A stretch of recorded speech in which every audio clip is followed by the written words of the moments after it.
नमस्कार, मैं हूं अर्जिता मिश्रा। आप देख रहे हैं सी न्यूज़ भारत। वक्त हो चुका है न्यूज़ बुलेटिन का। जानते हैं फिलहाल की न्यूज़ बुलेटिन पर। National rights and public welfare trust की जिलाध्यक्ष जानिया चाणक्य की अध्यक्षता में आज गया शहर में निकाला गया मौन जुलूस, जिसमें सैकड़ों महिलाओं और पुरुष ने भाग लिया। सभी ने अपने मुंह पर काला कपड़ा बांधकर पीर मंसूर से टार चौक तक पैदल शांतिपूर्ण मार्च किया तथा अपना रोष जताया। बेटियों की सुरक्षा को लेकर सभी लोगों ने अपने हाथ में कई तरह के स्लोगन लिखा संदेश पकड़े हुए थे।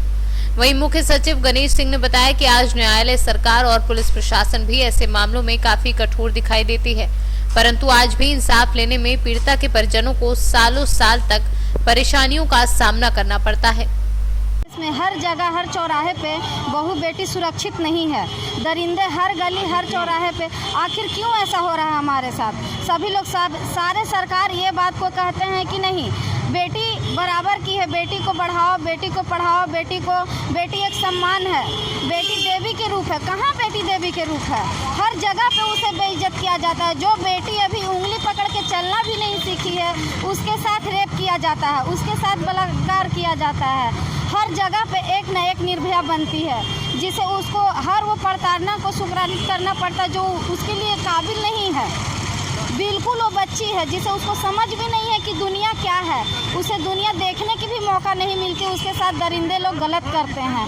और मुझे सरकार से यही गुजारिश करना है कि जिस तरीके से हमारी बहू को, बेटी को, हम खुद भी स्वच्छ नहीं हैं, हम कहीं भी अकेले बाहर आ जा नहीं सकते, हम किसी पे भरोसा नहीं कर सकते हैं, न किसी रिक्शे वाले, न किसी ऑटो वाले, किसी पे नहीं, क्योंकि हम अपने आप में सुरक्षित नहीं हैं। हम सुरक्षित होने के कारण भी होकर के असुरक्षित हैं, क्योंकि सरकार यहाँ पे हम लोगों को ध्यान नहीं देती है। जैसा कि नीतीश जी कहते हैं, बेटी पढ़ाओ, बेटी बढ़ाओ, बेटी बचाओ। क्या बेटी पढ़ाओ, बेटी बचाओ? बेटी को जन्म दे करके हम लोग ऐसे जगह पे उतार दे रहे हैं जहाँ बेटियों की कोई इज्जत नहीं है। सरेआम खुलेआम उसे बेइज्जत किया जाता है। कहीं पे नोच दो, कहीं चीर दो, कहीं फाड़ दो। क्या हमने इसीलिए दर्द संभाल करके बच्चों को जन्म देते हैं? ऐसा नहीं है। हम लोग को इंसाफ चाहिए। मेरा नाम Gunja Kumari, national human rights public welfare trust अध्यक्ष बोल रहे हैं।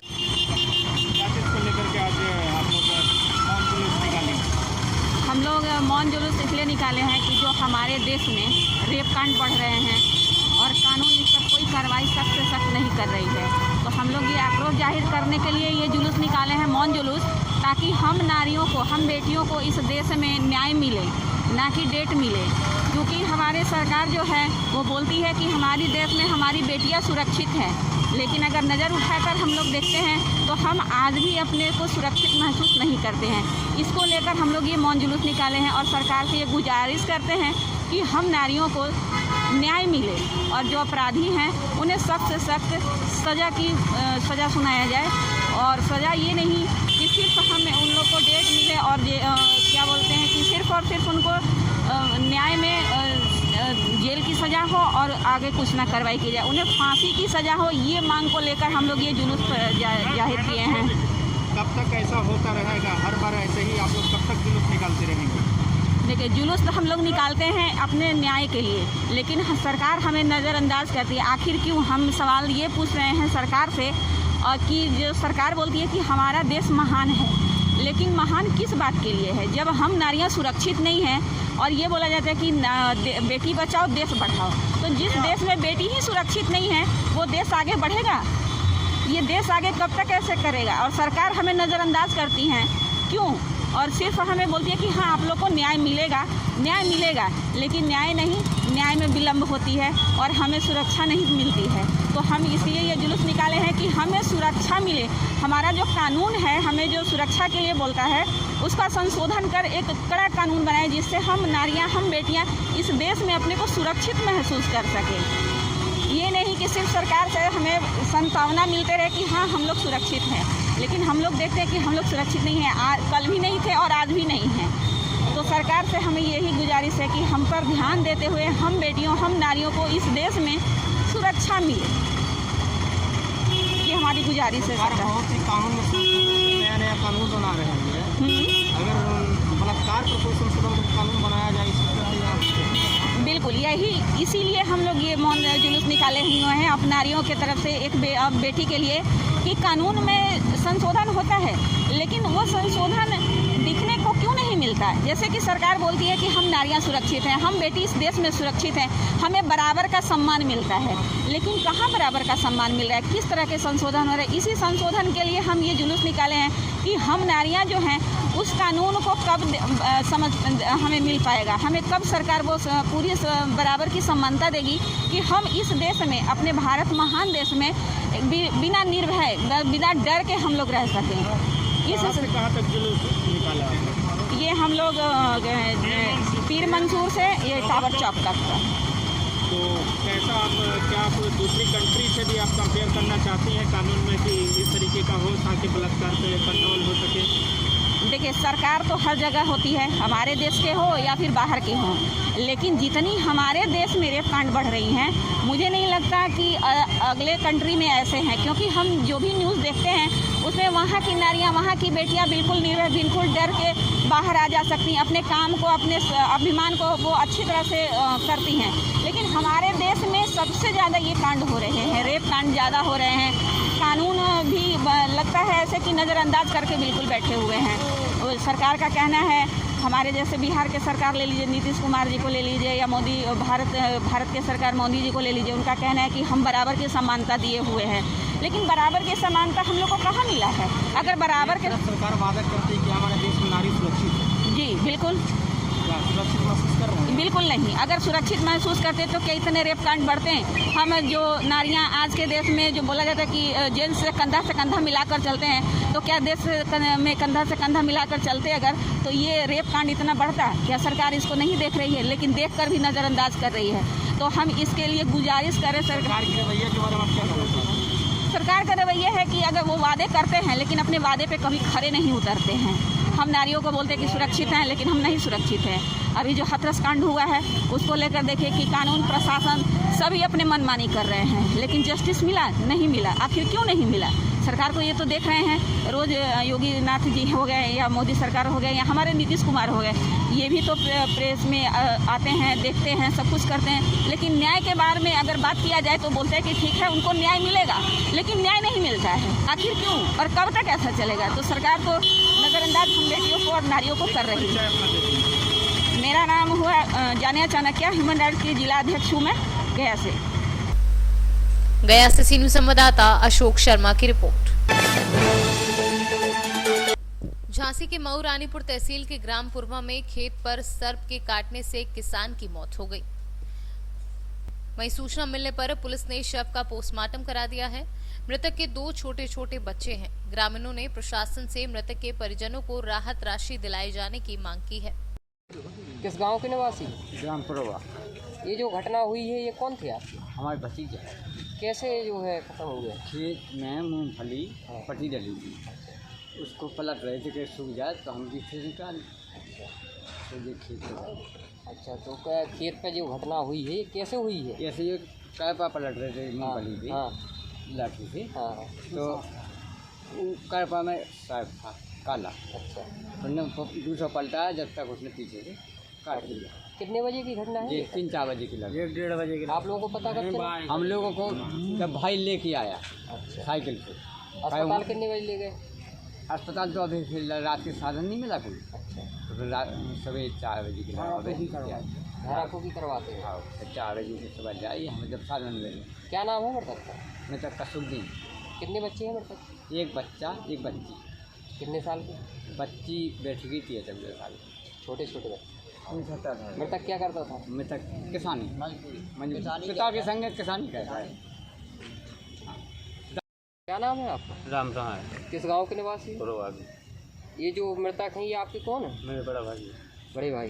कैसे खत्म हुए? जिस खेत पे गए, मूंगफली पट्टी डली थी, उसको कैपा लौटाया थी, तो ऐसे लाठी से लौटाया तो उसको पता नहीं सांप था, उसने दूसरा कैपा लौटा, पीछे से आया, उसने काट लिया। आप मौजूद थे वहाँ? नहीं साहब, हम घर थे। अच्छा, वहाँ मौजूद कौन था? वहाँ पे पिताजी थे। अच्छा, रात में अस्पताल लेके नहीं आए? रात में क्या सब 4 बजे तो उनको काटाया, फिर इसके बाद हमारे पास सूचना आई तो हम लोगों ने साइकिल उठाई, उनको उठाने चले गए। वहाँ लेट हो गया, फिर झाड़ फूँकी करवाई, यहाँ सुबह 4 बजे आए। फिर हम मृतक क्या करते थे? किसानी करते थे। कितने बच्चे? 2 बच्चे। अच्छा, आप भाई कितने हैं? 3 भाई हम छोटे हैं, हमसे ये बड़ा था, इससे एक और बड़ा है। ये बीच के थे। ये बीच के थे। मऊरानीपुर से सीनू संवाददाता असलम मोमिन अंसारी की रिपोर्ट।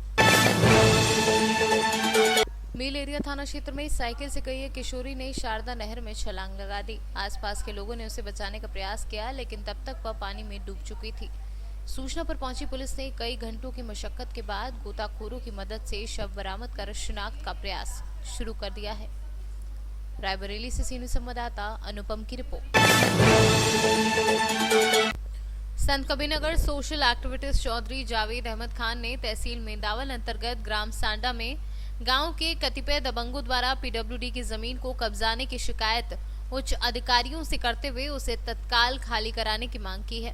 ये है कि मेंदावल लोहरसन मार्ग पर कुछ दबंगों द्वारा सरकारी ज़मीन यानी कि पीडब्ल्यूडी की ज़मीन में मकान और दुकान बना रखे हैं, जिसकी शिकायत 2017 से ही पीडब्ल्यूडी विभाग को की गई है, लेकिन पीडब्ल्यूडी विभाग हमेशा झूठा आश्वासन देता आ रहा है, उस पर कोई कार्रवाई नहीं कर रहा है। जबकि अन्य जगहों पर जो कमज़ोर हैं उनके खिलाफ पीडब्ल्यूडी विभाग बड़े मजबूती से कार्रवाई कर रहा है, लेकिन दबंगों के खिलाफ खामोशी अख्तियार करके झूठे आश्वासन में ही वो मुलव्विस है।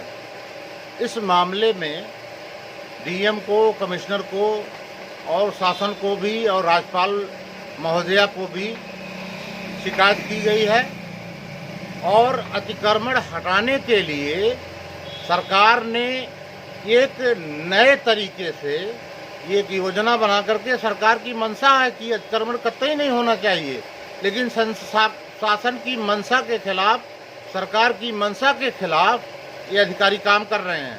अधिकारी पूरी तरह से बेअंदाज है, इनके ऊपर कोई लगाम नहीं। क्या नाम है आपका? मैं चौधरी जावेद अहमद खान। संत कबीरनगर से सीनू संवाददाता मोहम्मद नईम की रिपोर्ट। खबर उन्नाव जनपद से है, जहां पर अज्ञात लोगों के द्वारा शिव मंदिर में तोड़फोड़ की गई और मंदिर के अंदर स्थापित शिवलिंग, गणेश व अन्य स्थापित मूर्तियां चोरी कर ले गए, जिससे ग्रामीणों में काफी रोष व्याप्त है।